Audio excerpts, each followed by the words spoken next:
Imagine being given 24 hours to tell someone what they dreamed last night, or you die. Not interpret the dream, but actually tell them what they dreamed without them telling you first. Sounds impossible, right? Yet this is exactly the situation Daniel and his friends faced in ancient Babylon. We're in Babylon around 603 BC, one of the most powerful empires the world has ever seen. The city gleams with magnificent architecture, hanging gardens, and towering ziggurats. King Nebuchadnezzar sits on the throne, a ruler whose word is absolute law. He's conquered Jerusalem, destroyed the temple, and brought the brightest young men from Judah to serve in his court. Among these captives is Daniel, a young Jewish exile who has already distinguished himself through wisdom and integrity. One night, Nebuchadnezzar has a dream that terrifies him. He wakes up disturbed, his mind racing, unable to find peace. This isn't just any dream. Something about it feels significant, weighty, as though it carries a message he desperately needs to understand. The king summons his wise men, the magicians, enchanters, sorcerers, and astrologers. These are the educated elite of Babylon, men trained in the ancient arts of dream interpretation and divination. But here's where things take an unexpected turn. Nebuchadnezzar doesn't just want an interpretation. He demands that these wise men first tell him what he dreamed. The astrologers respond reasonably, saying, "Tell your servants the dream, and we will interpret it." But the king suspects they might fabricate an interpretation if he reveals the dream first. He wants proof of their supernatural abilities. Nebuchadnezzar's response is chilling. He declares that if they cannot tell him both the dream and its interpretation, they'll be cut to pieces and their houses destroyed. But if they succeed, they'll receive gifts, rewards, and great honor. The wise men protest, explaining that no king has ever made such a request. They insist that no one can reveal the king's dream except the gods, and the gods don't dwell with mortals. This answer enrages Nebuchadnezzar. He issues a decree that all the wise men of Babylon must be executed. This includes Daniel and his three friends, Hananiah, Mishael, and Azariah, whom the Babylonians call Shadrach, Meshach, and Abednego. When Arioch, the commander of the king's guard, comes to execute them, Daniel responds with wisdom and tact. He asks why the decree is so urgent and severe. After learning about the situation, Daniel does something remarkable. He requests an audience with the king and asks for time to interpret the dream. This takes courage. Daniel has no natural ability to know someone else's dream, but he has something the Babylonian wise men lack: a relationship with the living God who knows all things. Daniel immediately goes to his three friends. Together, they pray, asking God for mercy and revelation. They understand that only divine intervention can save them. That night, God reveals the mystery to Daniel in a vision. The young prophet's response is beautiful. He doesn't rush to the palace to save his own life. Instead, he praises God. Daniel declares, "Praise be to the name of God forever and ever. Wisdom and power are his. He changes times and seasons. He deposes kings and raises up others. He gives wisdom to the wise and knowledge to the discerning. He reveals deep and hidden things. He knows what lies in darkness, and light dwells with him." Daniel then goes to Arioch and tells him not to execute the wise men. He's ready to see the king. When brought before Nebuchadnezzar, Daniel makes something clear immediately. He tells the king that no wise man, enchanter, magician, or diviner can explain this mystery. But there is a God in heaven who reveals mysteries. Daniel emphasizes that this revelation comes not from his own wisdom, but from God who wants the king to understand. Now comes the dramatic moment. Daniel describes the dream. Nebuchadnezzar saw an enormous, dazzling statue, awesome in appearance. The head was made of pure gold. Its chest and arms were silver. Its belly and thighs were bronze. Its legs were iron, and its feet were partly iron and partly baked clay.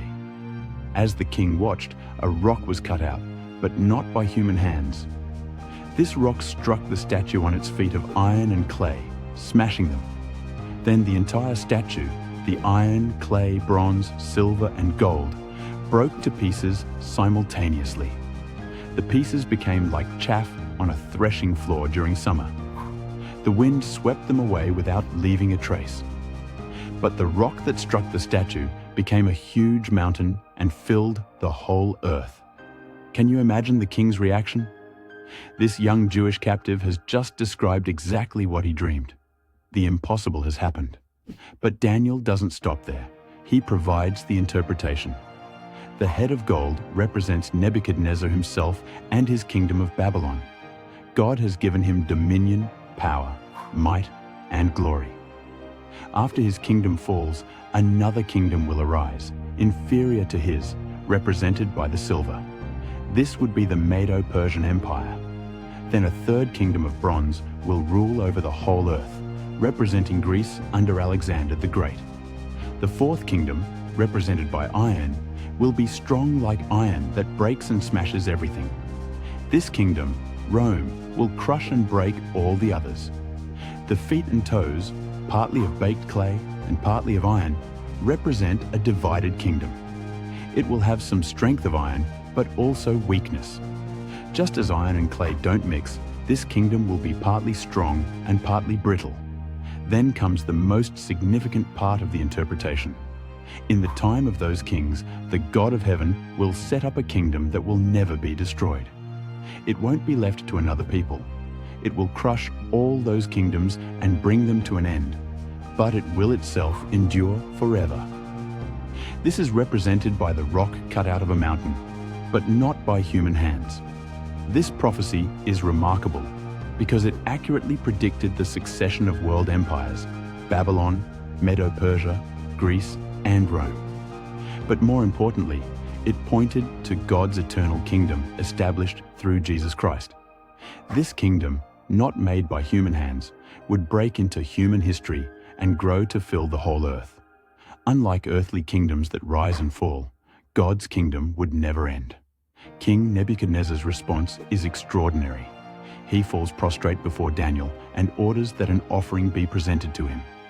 The king acknowledges that Daniel's God is the God of gods and the Lord of kings, a revealer of mysteries. Nebuchadnezzar elevates Daniel to a high position, making him ruler over the entire province of Babylon and placing him in charge of all its wise men. Daniel doesn't forget his friends. He requests that the king appoint Shadrach, Meshach, and Abednego as administrators over the province of Babylon while he remains in the royal court. The very men scheduled for execution become powerful leaders in the empire. This story teaches us profound lessons. First, it demonstrates that God is sovereign over human history. Empires rise and fall according to his plan. No kingdom, no matter how powerful, lasts forever except God's kingdom. Second, it shows that impossible situations are opportunities for God to display his power. When Daniel faced execution for something humanly impossible, God provided supernatural revelation. Third, the story highlights the importance of community in faith. Daniel didn't face this crisis alone. He immediately gathered his friends to pray. Their united prayer brought God's intervention. Fourth, it demonstrates humility in success. When God revealed the mystery, Daniel gave God all the glory. He made clear to the king that the revelation came from heaven, not from his own abilities. Fifth, Daniel's compassion stands out. He could have let the other wise men die, eliminating potential rivals. Instead, he specifically asked that their lives be spared. Even in a pagan court, he maintained godly character.